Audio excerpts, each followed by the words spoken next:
So this cloak is about my grandmother's country, and cloaks generally talk to people, or people put markings on them that are their own personal markings.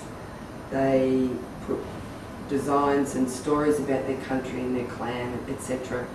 So this is specifically about my grandmother's country.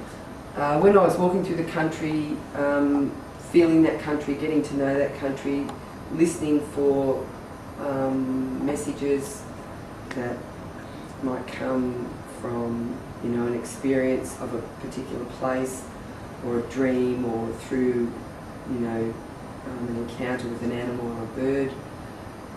Listening to what that country is trying to tell me, and what the old people of that country, you know, connecting to the spirits of that land and my ancestors. So what came through strongly was the sense of being unseen, and that is about on the levels from the physical, where people walk through the country and us as Aboriginal people in our culture is unseen, they're unaware.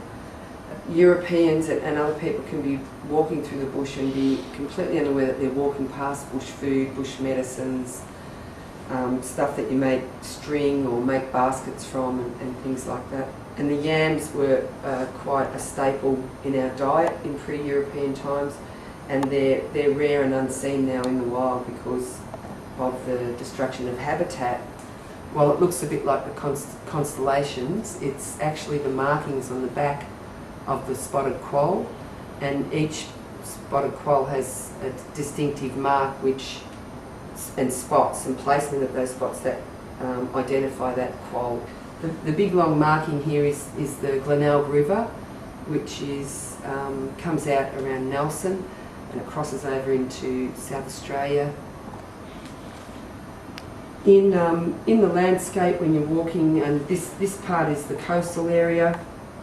I've got a midden campsite, which shows sort of the layers going down through, and again, people can walk across, past, and be unaware and unseen, and these things are, you know, all these things signify our presence and our culture and our connection to country.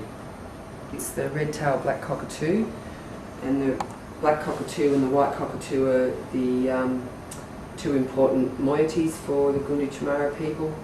You'll belong to one or the other in your family group, and you can only kind of intermarry and that kind of stuff. And then you would have personal totems. So also, in the physical sense, an endangered species, there's only about 1,000 left in the wild. So this was very important for me to make this cloak and spend that time in my grandmother's country.